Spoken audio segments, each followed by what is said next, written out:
Noches, continuando con el temario de las clases de reumatología. El día de hoy pues vamos a discutir el síndrome de Sjögren, que fue descrito pues por primera vez en 1930 por el oftalmólogo sueco Henrik Sjögren. Se ha utilizado pues varios términos para referirse a pacientes con el síndrome de Sjögren o síndrome clínicamente similares. En este caso, pues, cabe mencionar el síndrome de Zika, que es un sinónimo del síndrome de Sjögren, pero rara vez se utiliza, pero sigue siendo una rúbrica de diagnóstico en el esquema de la clasificación internacional de enfermedades. Algo importante es que no debe confundirse síndrome de Sjögren con el complejo seco, ya que es un término que más que todo refiere a la sequedad del ojo y a la boca, sin especificar en sí una etiología subyacente que la cause. También cabe destacar que la queratoconjuntivitis seca y el síndrome de ojo seco pues son manifestaciones que denotan dentro de los hallazgos en el examen físico de los pacientes con síndrome de Sjögren. Este síndrome se va a caracterizar pues por un trastorno inflamatorio crónico multisistémico y se va a presentar porque hay una disminución de la función e infiltración linfocítica de las glándulas exócrinas, que da como resultado pues la combinación de ojo seco, que es la queratoconjuntivitis seca, y boca seca, que es la xerostomía. En cuanto a la clasificación de este síndrome, puede clasificarse en síndrome de Sjögren primario o secundario. Dentro del primario se va a manifestar por un síndrome seco, va a haber queratoconjuntivitis seca, xerostomía, con un curso aislado, mientras que en el síndrome de Sjögren secundario, pues más que todo va a estar asociado con mayor frecuencia a enfermedades autoinmunitarias, como sea artritis reumatoide en un 30%, lupus eritematoso sistémico en un 10%, y esclerodermia en un 20%. También se puede ver en dermatomiositis y poliomiositis, en una enfermedad mixta del tejido conjuntivo, puede estar presente en la tiroiditis o cirrosis biliar primaria. Dentro de esta tabla pues se puede presentar las asociaciones que pueden encontrarse dentro del hallazgo clínico del síndrome de Sjögren, como ser otras entidades que pueden causarlo de una forma secundaria.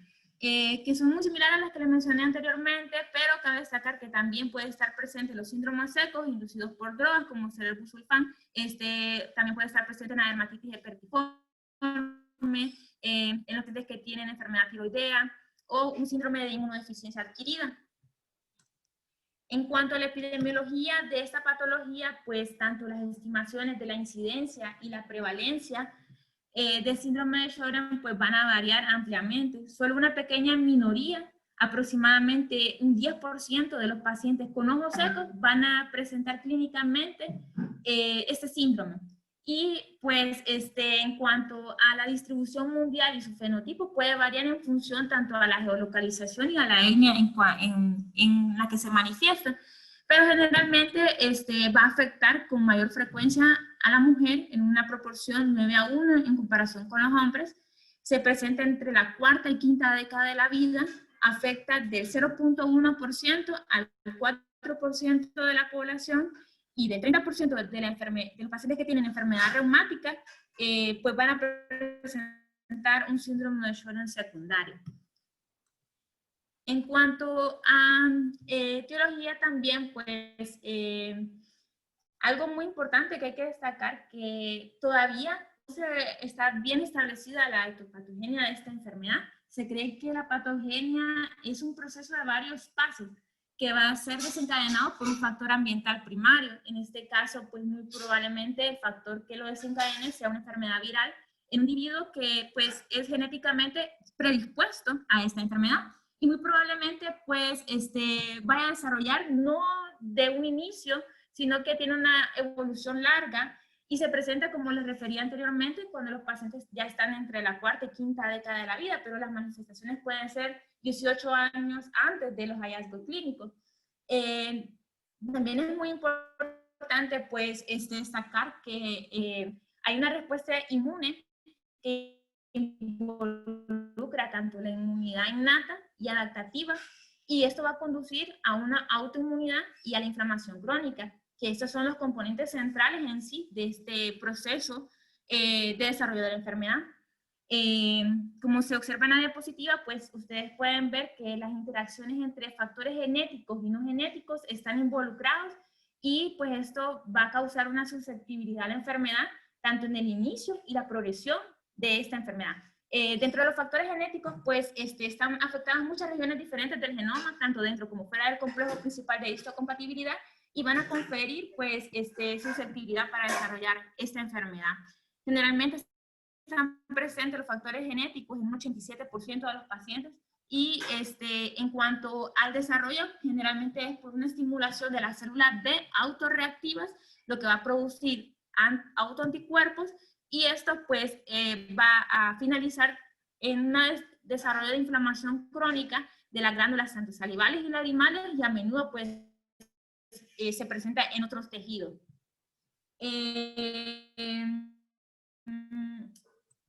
También puede contribuir en el desarrollo de la enfermedad factores exógenos, tanto la exposición a virus y también componentes hormonales. El papel potencial de la infección viral pues es muy importante, ya que los primeros signos del síndrome de Sjögren suelen aparecer mucho antes del diagnóstico, y el principal virus que se encuentra potencialmente por así decir, relacionado con esta enfermedad es el virus de Epstein-Barr, que infecta con frecuencia por las glándulas salivales, y este se transmite a personas no infectadas a través de la saliva. La infección progresa a una infección latente de por vida con reactivación periódica, y el sitio de latencia pues son las glándulas salivales. Puede inducir a fuertes respuestas inmunitarias por parte de las células T, y estas pueden activar la producción de autoanticuerpos por parte de las células B. También otros virus que pueden estar relacionados con el desarrollo de esta enfermedad, como factores exógenos, es el virus linfotrópico T humano, tipo 1, el virus de inmunodeficiencia humana, el virus de hepatitis C, que generalmente pues, van a estar asociados a síndromes clínicos que pueden desarrollar el síndrome de Sjögren. Algo también notable que predomina en esta enfermedad es el componente hormonal, como les había referido anteriormente. La población que más afectada se ve son las mujeres, y que esto apunta pues un papel muy importante en las hormonas sexuales en el desarrollo de la enfermedad, ya que ocurre muy similar a otras enfermedades autoinmunitarias como ser el ES, la artritis reumatoide o la esclerosis sistémica. Cabe destacar que el inicio pues, de síndrome de Sjögren en las mujeres ocurre con mayor frecuencia entre la quinta y sexta década de la vida, y concuerda con el inicio de la menopausia, que esto podría explicar en sí la relación del componente hormonal con la enfermedad, porque los autoanticuerpos que caracterizan la enfermedad pues son detectables 18 años antes del inicio de la enfermedad clínica, pero el proceso autoinmune se inicia en una mujer durante los años de reproductividad, pero se va a expresar clínicamente cuando los niveles de estrógeno caen bruscamente, que esto va a coincidir cuando la paciente pues, presenta la menopausia.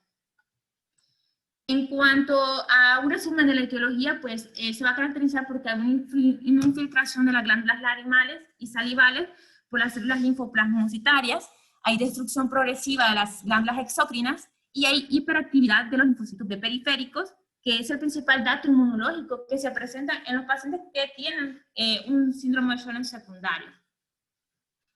En cuanto a la fisiopatología, pues resumida en sí, lo que va a presentarse como primera instancia la pérdida de la tolerancia por parte del paciente. Los pacientes pues genéticamente ya son susceptibles, es una mujer ya de edad adulta, va a estar presente pues antígenos crípticos como neoantígenos, va a haber apoptosis epitelial, la exposición del virus y las toxinas, la inflamación local y sistémica que puede estar presente, el infiltrado linfocítico, va a haber daño tisular local, y esto pues va a empezar a manifestarse de una forma un poco discreta con fatiga, pérdida de la calidad de vida, puede haber citocina, aumento del óxido nítrico, hormonas y anticuerpos que pueden estar disminuidos o aumentados, y pues va a iniciar con el compromiso exócrino y no exócrino. En cuanto a la anatomía patológica, pues generalmente se va a caracterizar porque hay una infiltración linfocítica en las glándulas salivales y lagrimales, y se va a diagnosticar cuando son más de 50 o más células de linfocitos. Y generalmente se va a observar atrofia epitelial, ahí va a haber destrucción de los acinos y problemas en la cicatrización. Como les había manifestado anteriormente, pues los síntomas son muy inespecíficos cuando se inicia la enfermedad. El paciente puede tener artralgias, mialgias en un 80%, fatiga en un 80%, fiebre intermitente en un 40%, cefalea en un 78% y alergias exógenas en un 65%.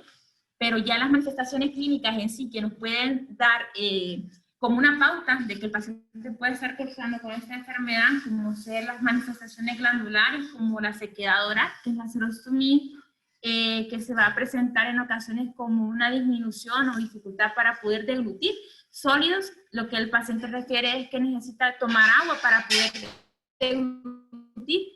Además, en el hallazgo examen físico va a haber halitosis, quemazón bucal, intolerancia a los alimentos ácidos. Se va a ver muy frecuentemente las infecciones periodontales, además de la candidiasis oral. El paciente va a presentar lengua seca, enrojecida, con atrofia de las papilas filiformes, como se observa en la imagen de la derecha superior.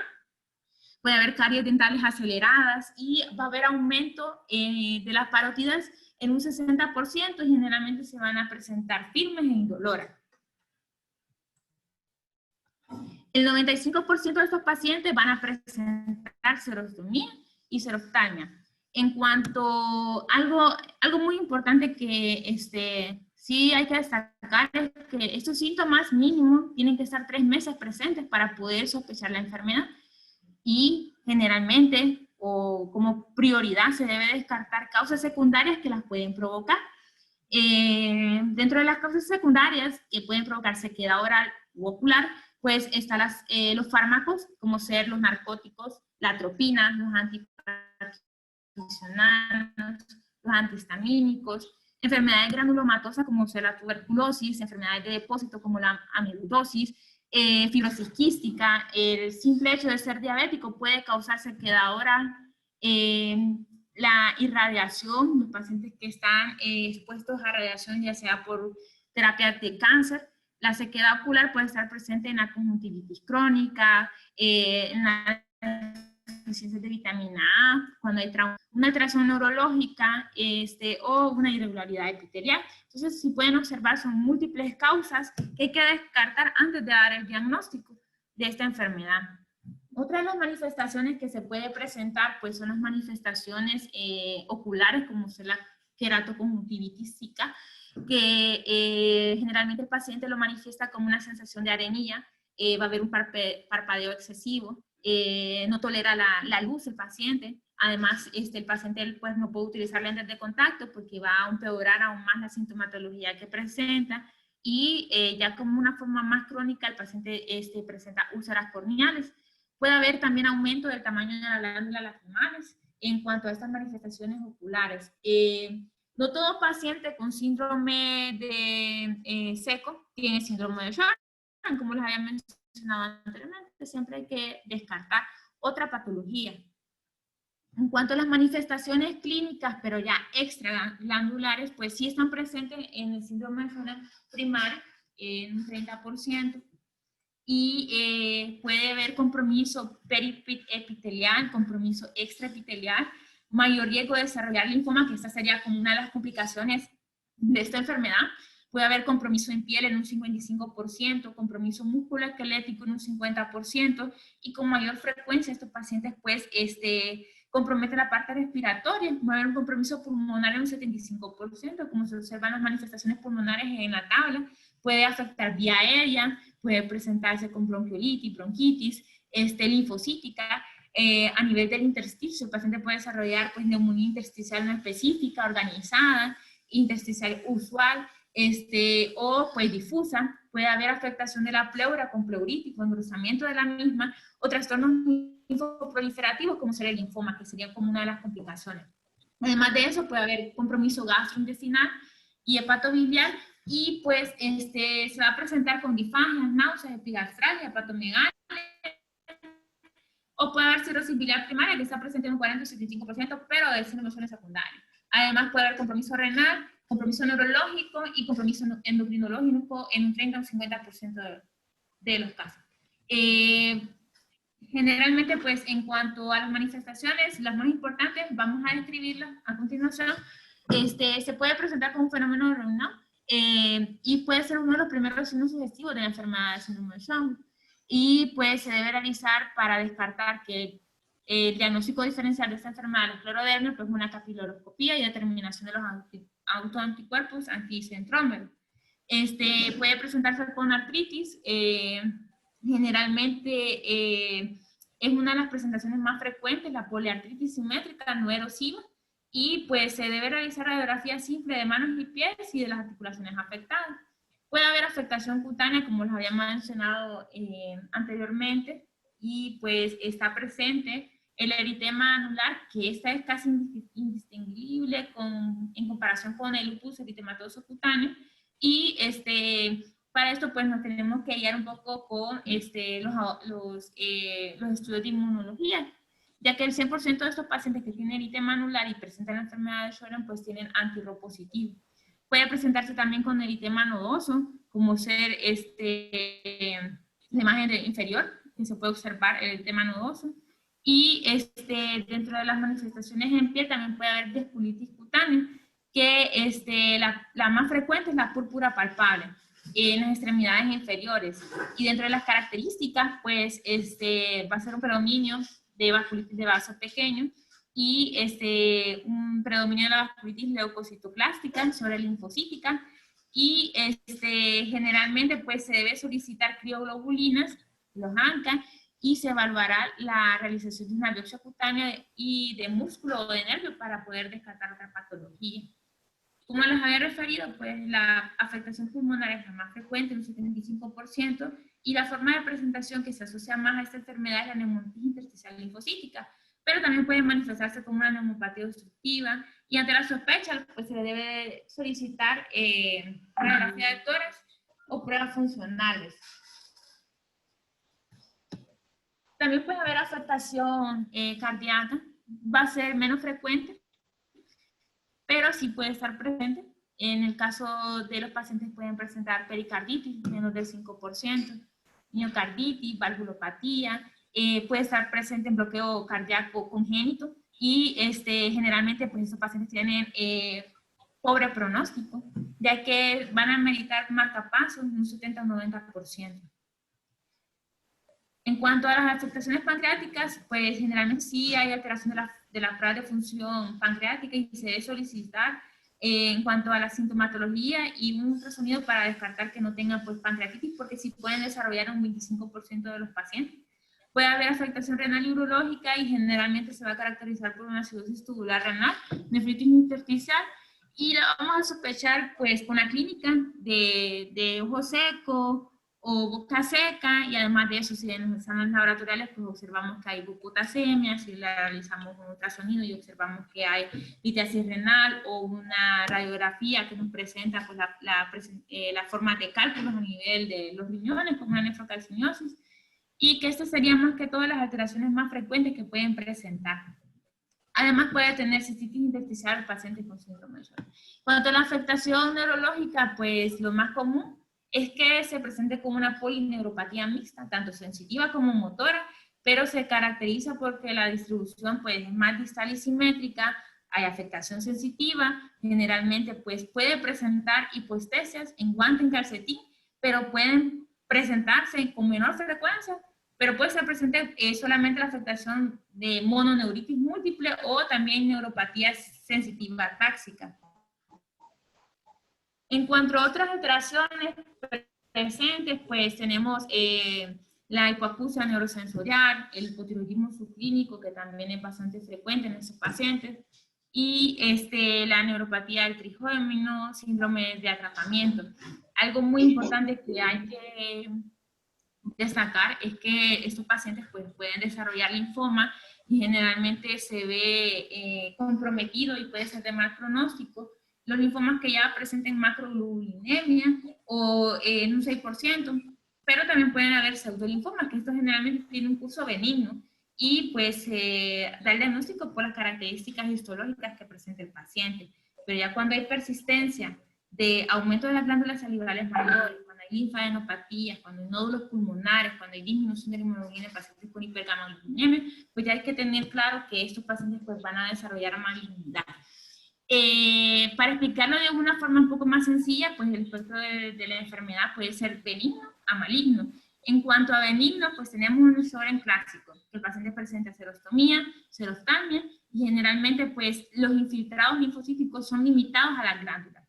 Ya cuando se presenta un pseudolinfoma, estamos hablando que el paciente puede tener linfadenopatías, tanto esplenomegalia, puede tener púrpura, puede haber un infiltrado pulmonar, pero generalmente este infiltrado es benigno. Entonces aquí todavía no nos preocupamos, pero ya nos vamos a empezar a preocupar ya cuando el paciente pues tiene un curso maligno, como les había mencionado, cuando ya hay presencia de macroglobulinemia, cuando hay linfoma, y generalmente el riesgo que estos pacientes pueden desarrollar linfoma es del 20 a 40 veces más que la población normal, y pues generalmente tienen un desarrollo fatal, ya que ya es un mal pronóstico para la enfermedad.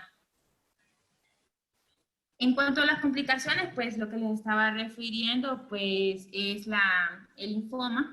Generalmente, pues desarrollan linfoma en un 5%, 40 veces más de la población normal. El diagnóstico, pues el diagnóstico de linfoma se puede dar 6 años posterior al diagnóstico de Sjögren. Y pues las manifestaciones o el riesgo de desarrollar un linfoma son la vasculitis cutánea, la crioglobulinemia tipo 2, la neuropatía periférica, hipertrofia parotidia, que esté positivo el anti-RO, el anti-LA, y pues el descenso del complemento y la anemia y linfopenia. Entonces, con estos pacientes que presentan esta sintomatología o factores de riesgo hay que tener bastante cuidado.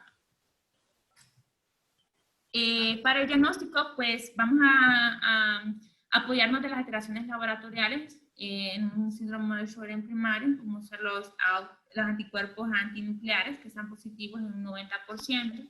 En un 80% puede haber hipergamaglobulinemia, en un 60% pueden estar presentes el factor reumatoideo, en un 16 a 50% puede presentarse con anemia, con disminución del hematocrito menor del 30%, pueden tener leucopenia, puede haber trombocitopenia, que generalmente está menor del 10%, puede haber elevación de la proteína C reactiva en un 6%, el TSG puede estar elevado en un 90%, y el anti-RO está presente en un 60% y el anti-LA está presente en un 40%.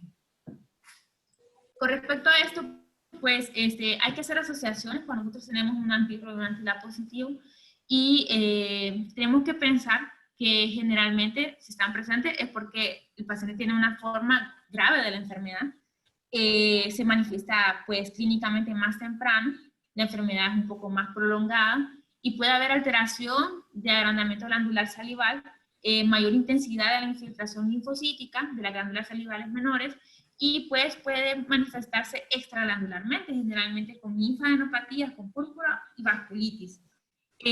También, pues, si está elevado el TSG, hay que pensar en trastornos crónicos como la anemia, que el paciente puede tener hipergamaglobulinemia, crioglobulinemia y paraproteínas. Entonces, para poder hacer el diagnóstico nosotros de la enfermedad, también tenemos que recurrir, pues, a la valoración de la sintomatología principal de estos pacientes, que es evaluar la mucosa oral y la función glandular, ya sea con estímulo o sin estímulo. Hay que evaluar la calidad de la saliva, hay que buscar pues, en el examen físico datos de infección, ya sea pues caries, erosiones dentales, una mucosa seca, disminución de las papilas y la candidiasis oral. Hay que medir la producción de la saliva sin estímulo, ya que la producción basal de la saliva normal es de 0.5 ml por minuto, y pues ya más adelante les voy a explicar qué estudios específicos se pueden realizar. Y pues hay que ver la función de salivar con el estímulo para ver si hay una capacidad de respuesta glandular.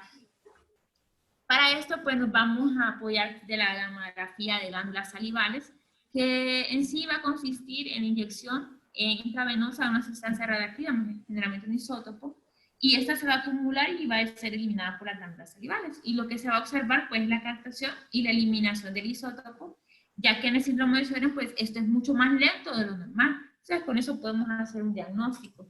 Cuanto a la cialografía, pues, lo que consiste en introducir contraste en el conducto que lleva la saliva desde las glándulas salivales mayores, en este caso parótidas o mandibulares, hasta la boca.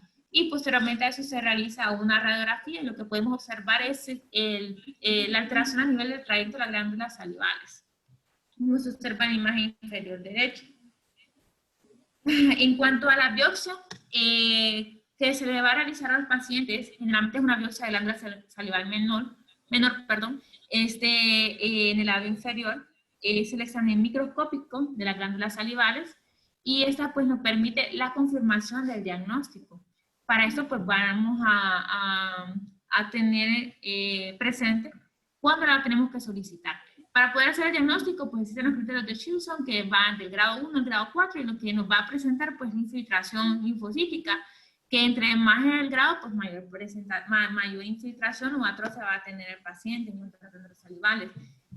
Hay que tener en cuenta pues que hay efectos secundarios posterior a la realización de la biopsia, como ser pues la alta tasa de efectos adversos como las parestesias que pueden estar presentes. Puede haber baja rentabilidad del estudio, confirmatorio en un 23%, y también la variabilidad interprofesional, porque esto va a depender pues, del patólogo.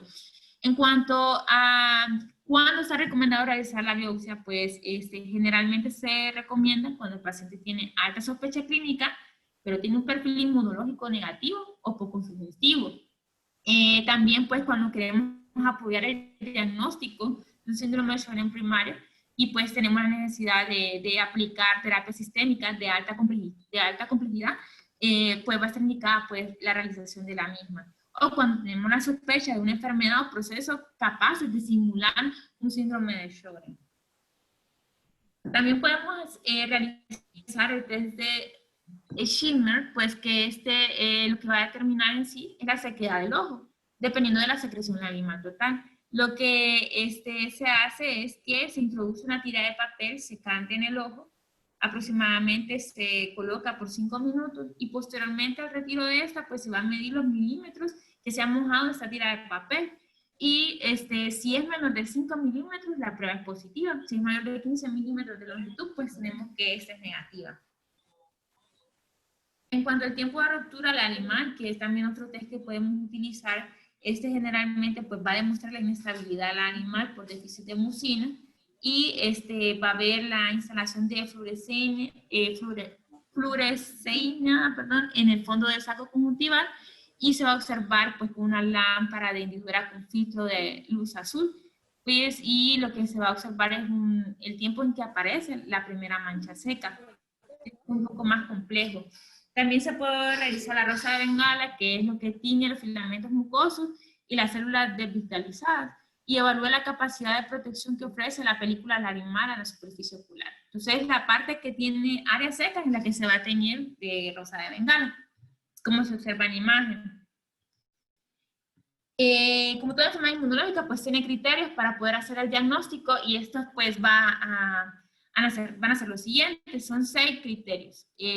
Síntomas oculares, síntomas orales, signos oculares, hallazgo histopatológico, compromiso objetivo de las glándulas salivales y autoanticuerpos.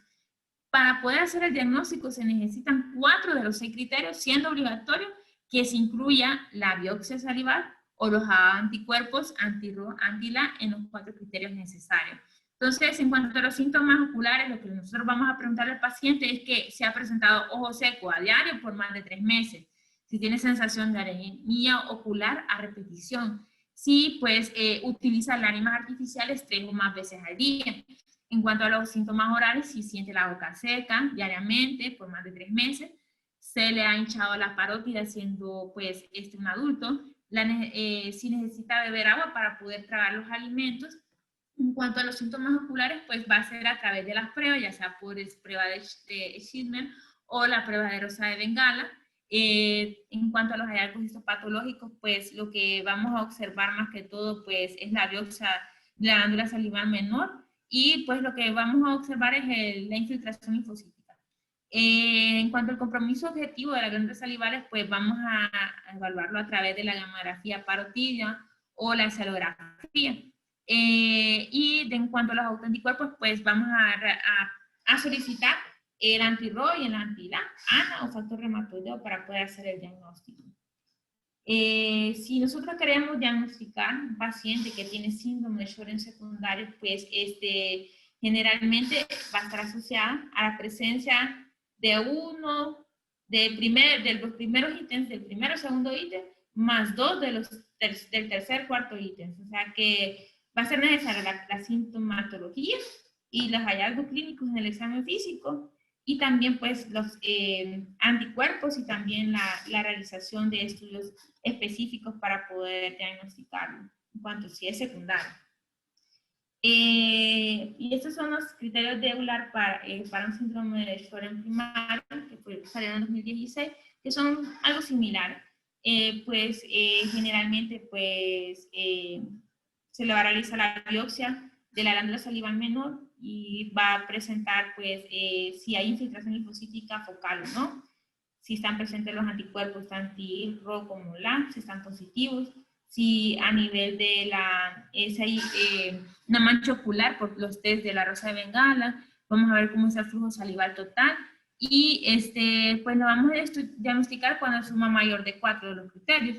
Y generalmente, pues el criterio de inclusión, al menos uno de los síntomas sería serostomía y serostomía.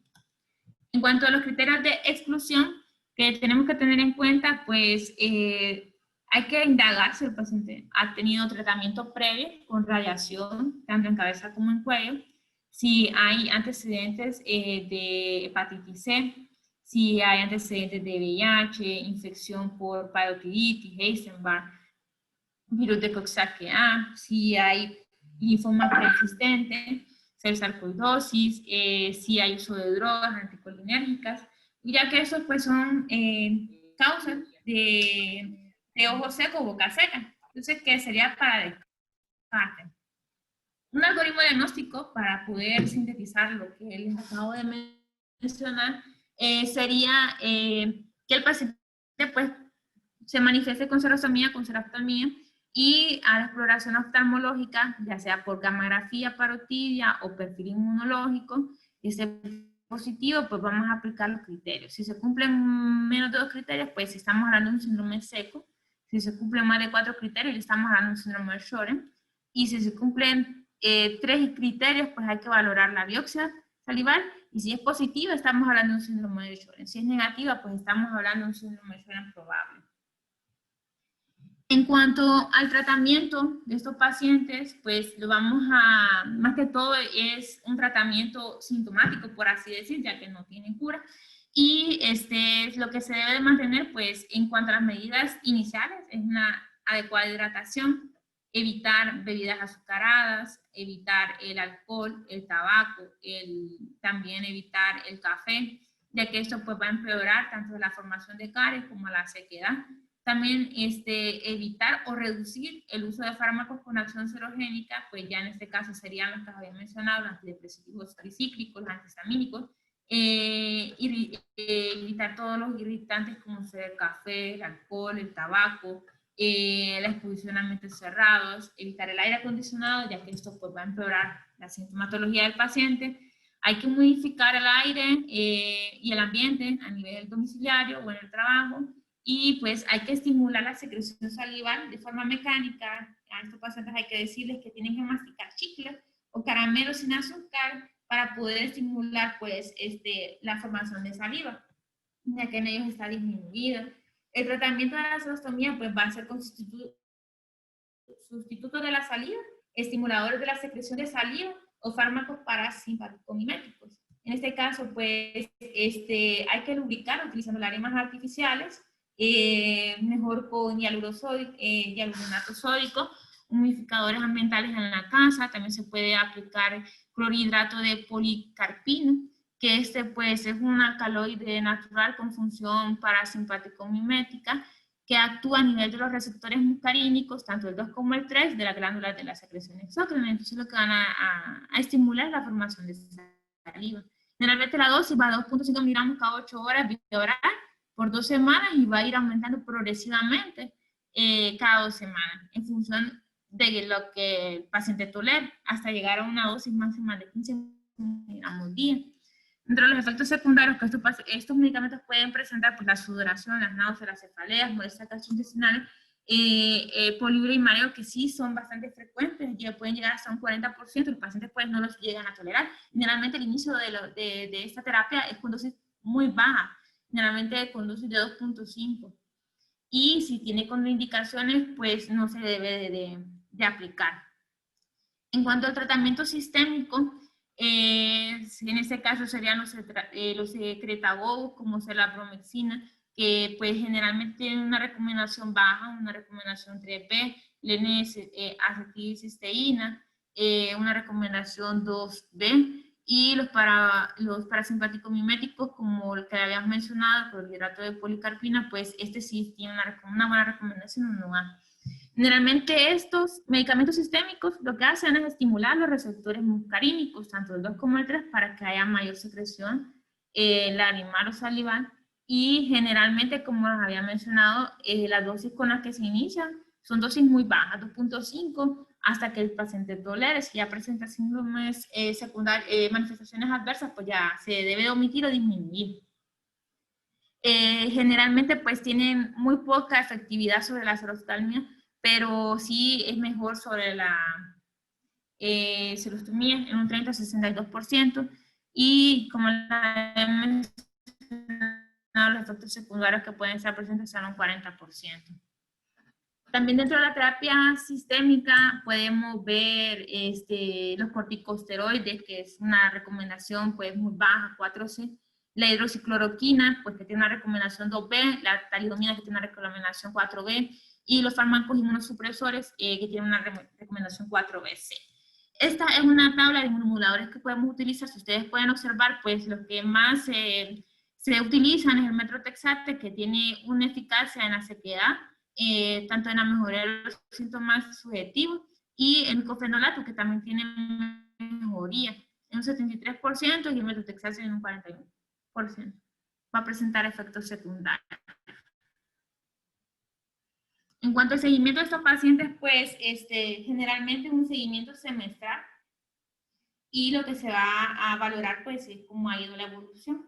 Si el paciente tiene factores de riesgo de mayor gravedad, entonces la frecuencia de seguimiento va a ser mucho más cercano, pues.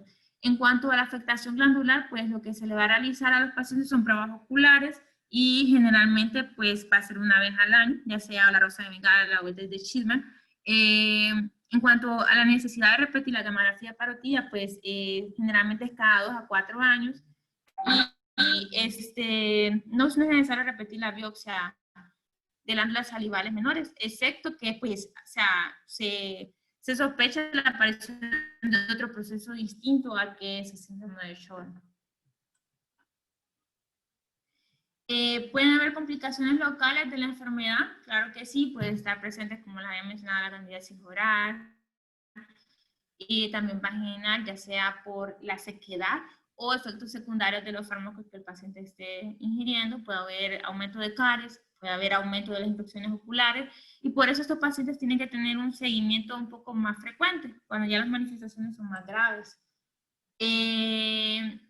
Tenemos que, en cuanto a la afectación extraglandular, en cuanto al seguimiento, generalmente se debe realizar semestralmente un hemograma, una bioquímica general, el BES-PCR, las hormonas tiroideas y la coagulación, y estudios básicos de orina. Generalmente eso se pide de rutina en los pacientes que tienen una afectación extraglandular, y el perfil inmunológico de seguimiento pues generalmente es anual, y lo que se solicita pues son factor reumatoideo, la globulina, y pues algunos pues valoran la proteinograma según pues los datos previos que el paciente presenta. Pues eso sería todo en cuanto a la enfermedad del síndrome de Sjögren. No sé si tienen alguna duda o comentario.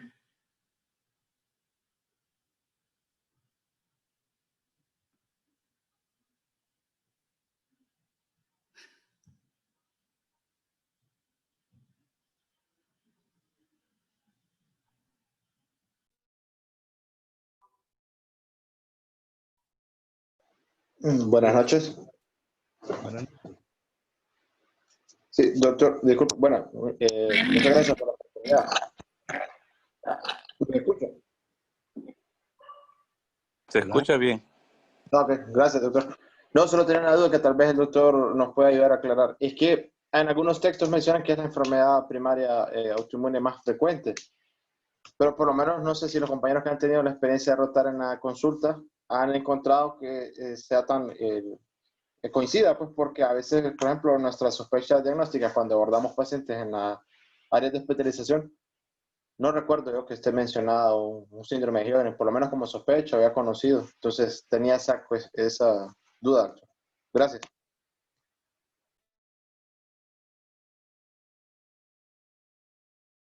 Como enfermedad primaria, es probable que sea una de las tres primeras. La enfermedad primaria autoinmune que yo considero que puede ser un poquito más frecuente es tal vez el síndrome de antifosfolípidos. La enfermedad de Sjögren es una enfermedad que se ve mayormente en los ancianos, pero hay muchos pacientes jóvenes que la tienen. El problema es que muchas veces pasa subdiagnosticada porque, pues como el paciente no nos refiere que tiene la boca seca o que se le irritan los ojos, si no le preguntamos de una manera dirigida, ¿verdad? Que eso debería de ser, ¿verdad? O si no vemos que tiene las parótidas grandotas y empezamos a sospechar, nos vamos siempre por los diagnósticos más fáciles, incluso cuando hay una lesión en la piel, ¿verdad? Lo que buscamos es anticuerpos antinucleares y le ponemos el diagnóstico de lupus con afección cutánea y dejamos de lado el Sjögren. La enfermedad de Sjögren es más frecuente tal vez de lo que imaginamos, acompañada de otras enfermedades. Hoy por la tarde vi dos pacientes con sintomatología sugestiva de Sjögren que empecé a estudiar. Y así es como vamos haciendo el banco de datos de los pacientes con Sjögren. La verdad es que esta enfermedad muchas veces la diagnosticamos hasta que ya está bien avanzada y así que chiste, pues así ya nada más le damos salivita al paciente y esperamos que evolucione. Entonces siempre debemos de hacer un diagnóstico precoz, como en todas las enfermedades. Debemos de saber qué buscar y sobre todo por lo que significa. Es muy incómodo cuando, bueno, seguramente ustedes en algún turno que no hayan podido tomar agua, han estado con mucha sequedad oral y ustedes mismos con su cubrebocas actualmente sienten su halitosis. Entonces, es muy importante pues que el paciente tenga un buen tratamiento porque esa halitosis genera inseguridad y además que en situaciones más avanzadas el paciente siente verdaderamente fuego en la boca porque está muy reseca y todo esto. Entonces, de que sea la primera, no lo sé, no lo sé realmente, no tengo una casuística a la mano, pero voy a investigarlo para ver en qué pasaron en este comentario. Yo quería preguntarle a la doctora Ana acerca de que mencionó un incremento de las caries en los pacientes con síndrome de Sjögren y quería preguntar a qué se debe ese aumento de las caries.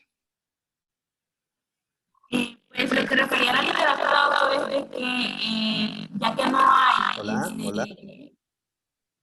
hola, hola, No se escucha Se bien. oye, hola, hola, es que se oye así como muy cortado. hola, Solo hola. que, solo que salga y vuelve a entrar, Ana. Voy a levantar ahorita, permítame.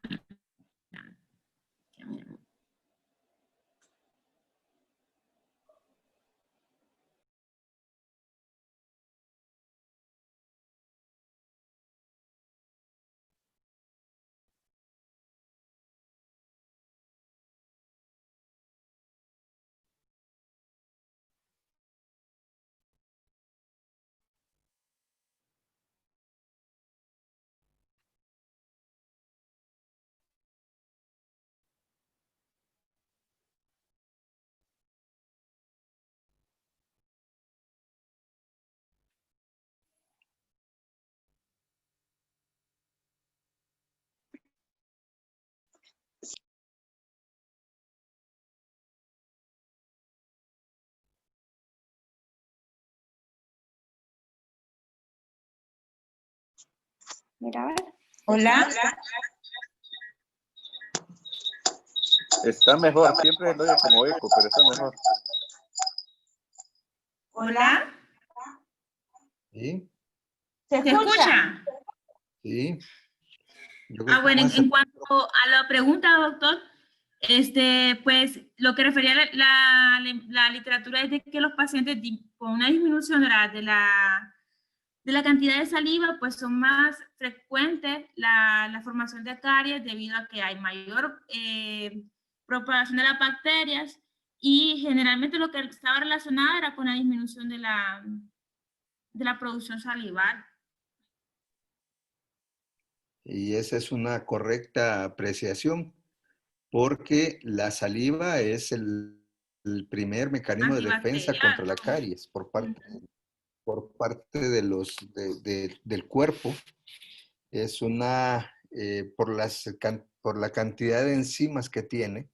Recuerden que la digestión de nosotros comienza en la boca, no comienza en el estómago, ni en el esófago, ni en ninguna otra parte más que en la boca. Cuando empezamos a desdoblar las proteínas al momento de masticar, al momento de que se mezcla la amilasa salival, ¿verdad? Y todas las demás enzimas con la comida, ¿verdad? Ahí en ese momento empieza la digestión.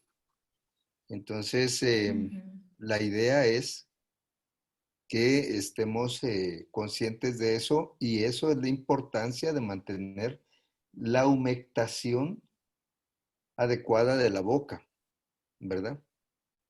En el síndrome de Sjögren, la causa inicial es la infiltración de las glándulas salivales por parte de los linfocitos, como un efecto secundario a una inflamación por una activación de un antígeno que está que está producido por ciertos genes anómalos y que se sitúa en el epitelio glandular, de tal manera que al momento de la infiltración la glándula se destruye y deja de producir. Y de ahí viene lo más importante, que es el tratamiento temprano, porque si nosotros detectamos una enfermedad de Sjögren o un síndrome de Sjögren temprano, vamos a evitar la destrucción en lo posible de las demás glándulas. Si nosotros dejáramos la evolución libre del paciente con enfermedad de Sjögren, el paciente terminaría con la boca muy seca, con ardor en la lengua, en el paladar, con muchas dificultades para tragar, pero también terminaría con una sequedad ocular tal que produciría una episcleritis, una escleritis y probablemente una perforación de la retina. O sea, eso es lo que debemos de evitar en el síndrome de Sjögren. De manera secundaria, la enfermedad de Sjögren tiene muchos efectos, entre ellos el más grave pues, es el linfoma, pero nos puede producir una hipergamaglobulinemia. Y aquí yo quiero hacer una pregunta a los residentes. ¿Quién de ustedes ha visto una hipergamaglobulinemia de Waldenström?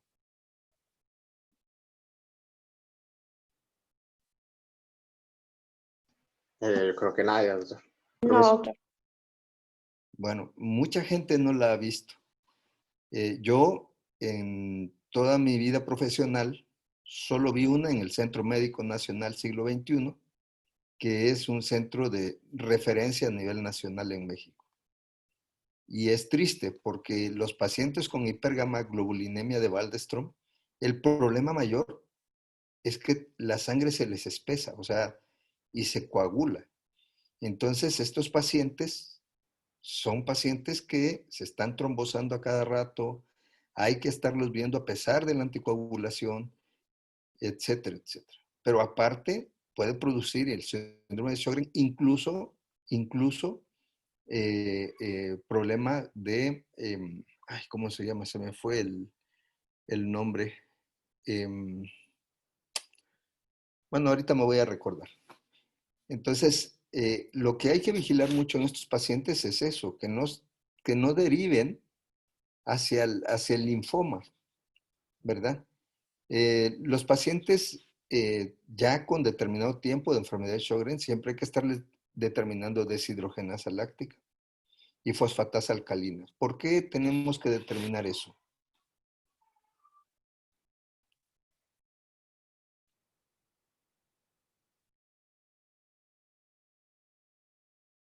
¿Alguien?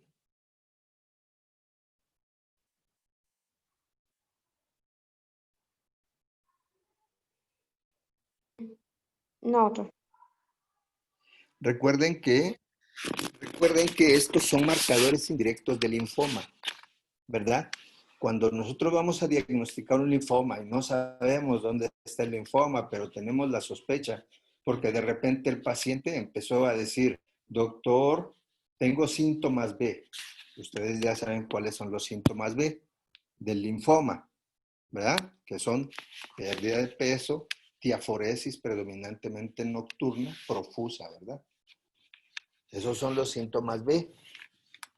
Entonces, en esos pacientes que tienen una enfermedad de Sjögren, que empiezan con síntomas B, uno tiene que sospechar por el antecedente de la probabilidad de realización de viraje al linfoma.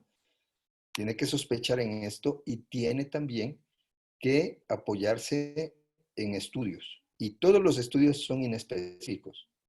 Pero lo que nos va a llevar hacia la probabilidad del linfoma es la determinación de deshidrogenasa láctica y fosfatasa alcalina y que salgan elevadas. Y esa, y solo esa, es la indicación de una nueva biopsia de glándula salival, ¿no? Entonces es muy importante que lo tomen en cuenta. Ahora, la enfermedad de Sjögren, pues ya con el diagnóstico que nosotros damos de la enfermedad, tenemos que tratar al paciente y tenemos que darle un tratamiento adecuado. El tratamiento sintomático es muy importante, ¿verdad? Lo primero que vamos a hacer es hidratar la conjuntiva en lo posible, y eso pues es con lágrimas artificiales. Hidratar la mucosa oral en lo posible, y eso es ya con algunos sprays que son especializados para hidratación oral, ¿verdad? Pero también podemos manejar la pilocarpina, y la pilocarpina no es más que un secretagogo, es un medicamento que exprime las glándulas salivales, por así decirlo, y eso nos puede ayudar. Y ese es el tratamiento básicamente sintomático. Aparte de los chicles, aparte de un aseo dental exhaustivo y adecuado para que no se nos piquen los dientes, disminución en la indicación de consumir dulces, comer chicle, pero que el chicle no sea de los chicles que tienen azúcar, evitar comer sustancias irritantes, y también tener en cuenta, pues, que el paciente debe de evitar alimentos que sequen o que resequen la mucosa, como el café, ¿verdad? Vigilar los medicamentos que se le dan para las enfermedades subyacentes, y evitar los medicamentos que inhiben la secreción salival. Eso es el tratamiento sintomático. Pero hablemos del tratamiento de soporte de fármacos moduladores de la enfermedad. Ahí no hay un fármaco totalmente aceptado para el tratamiento de Sjögren. Se han probado muchos: hidroxicloroquina, metotrexato, que tiene algún nicho ahí, pero no es suficiente. Y últimamente se han probado medicamentos biológicos, como el inhibidor de la interleucina 6, que tanto ha sido afamado en estos últimos tiempos. Entonces, ahí es donde vamos con los pacientes con la enfermedad de Sjögren. Pero si el paciente con enfermedad de Sjögren tiene una enfermedad grave y no tiene dinero y no tiene seguro, tenemos problemas, porque el tratamiento de estas enfermedades pues no es barato. Entonces, como les digo, no descarten el Sjögren en pacientes jóvenes que tienen sequedad oral y que tienen alguna otra enfermedad inmunológica. Siempre hay que vigilar y hay que estar checando eso. La cialometría, aquí en Honduras no la practican. Una vez yo le dije a un otorrino que le practicara una cialometría a un paciente y me dijo que qué era eso. Entonces, creo que hace falta un poco de cultura en ese respecto. La cialografía sí podemos hacerla. Es un procedimiento que no es barato, pero es útil. Y obviamente la gammagrafía de glándulas parótidas no la podemos hacer, no la tenemos acá. Y lo que nos queda, pues cuando tenemos mucha duda, bueno, primero hacer su prueba de Schirmer, ¿verdad? El test de Schirmer, que es el del papel filtro, que ya bien comentaste, la tinción con rosa de bengala, el tiempo de ruptura lacrimal. Si eso está normal, pero la paciente sigue sintiendo la boca seca y el ojo seco, pedimos al anti-SSA, anti-SSB, los anticuerpos antinucleares, el factor reumatoide que puede salir positivo en pacientes con Sjögren, y pedimos también en un momento dado una biopsia de glándula salival menor. La biopsia de glándula salival menor es un poquito traumática, aunque se puede hacer en el mismo consultorio, y se tiene que extraer por lo menos 4 glándulas salivales para hacer una buena toma de muestra. Aunque también el problema es que muchas veces los patólogos tampoco están capacitados adecuadamente para ver estas glándulas.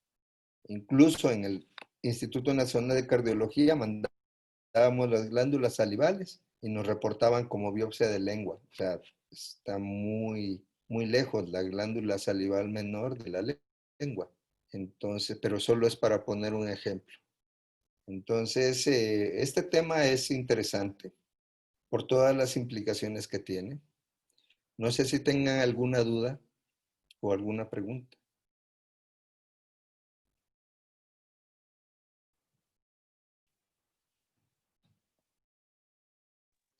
Doctor, buenas noches. Yo quería saber si las manifestaciones ya musculoesqueléticas y neurológicas son frecuentes aquí en el síndrome de Sjögren. Si se pueden encontrar en estos pacientes antes de Puede que... haber vasculitis. Ujú.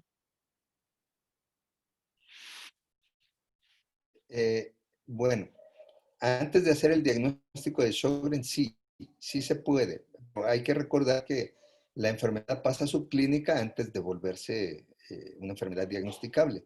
Entonces, como es una enfermedad sistémica, ¿verdad? Ya vimos que causa fenómeno de Raynaud y puede causar incluso mononeuropatías. Entonces, hay que estar pendientes de todo eso, ¿verdad?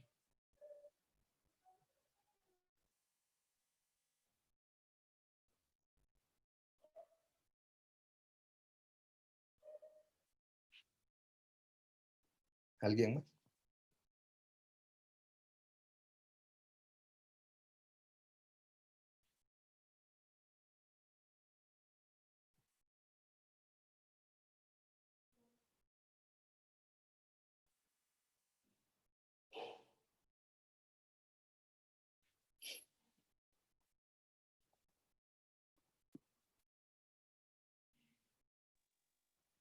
Yo creo que ya no hay más duda, doctor. Bueno, si no hay más dudas,